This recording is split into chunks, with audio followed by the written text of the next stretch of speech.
Good evening, audience. My name is Olivia Singleton, and we will be having a conversation about getting your affairs in order for your final life chapter. Before we dive into this conversation, I would like to introduce my audience to you. Hi, my name is Kevin Beckwith. I'm Deborah Singleton Soto. Thank you for joining this conversation with me, guys. So today, with our conversation, we will discuss three aspects that I think is important. It's about organizing your legal documents as well as getting your financial matters in order and also expressing your final wishes to your friends and family. Before we dive into these three main topics, I have a question that I would like to pose to you. Are you ready for that final chapter of your life? No. I'm trying to prepare. Okay. Well, I know it's a daunting conversation, and I know that most people would not like to discuss this, but I can definitely give you from a personal aspect of my life that being prepared makes it a little bit easier for you when that time's come and you have to deal with a loved one being deceased. And some of the steps that we have used is what I'm going over in this speech today, or this conversation per se, is getting your legal documents in order.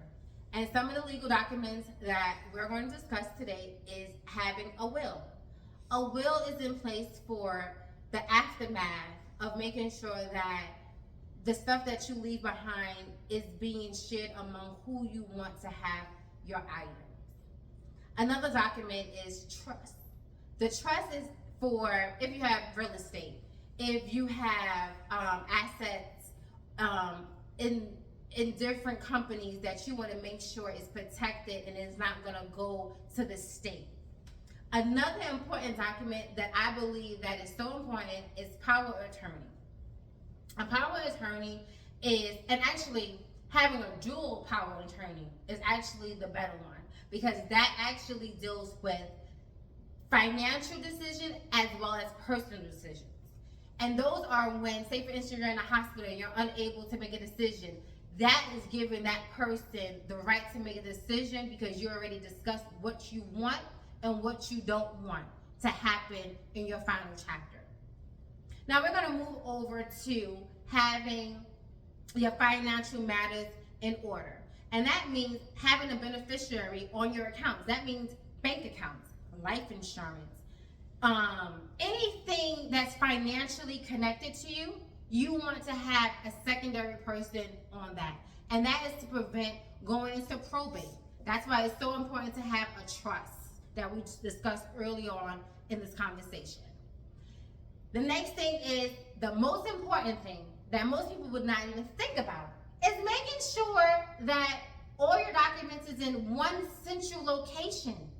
So your family members are not scrambling to figure this out and figure that out.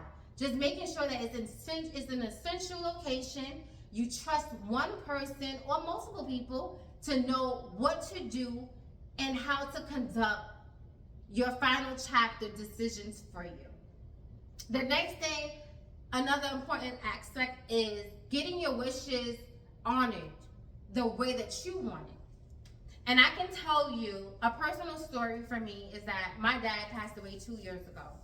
And my mom and my dad went to a funeral home and made pre-arrangements. And 2 years after that, my dad passed away. But when they actually did it the first time, I was so upset. I was like literally in tears. I was upset with both of them because I'm like, why are you planning your death? Right? But what I can say today is that day happened and I got that phone call about my dad.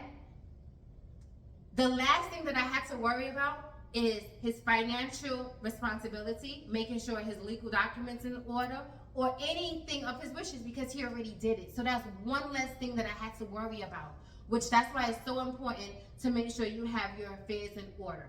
Now we can reference the more information on National Aging Institution, also Women Health, and the funeral home that I listed on the references on my outline. I want to say thank you for having this conversation with me today. And hopefully I was very informative.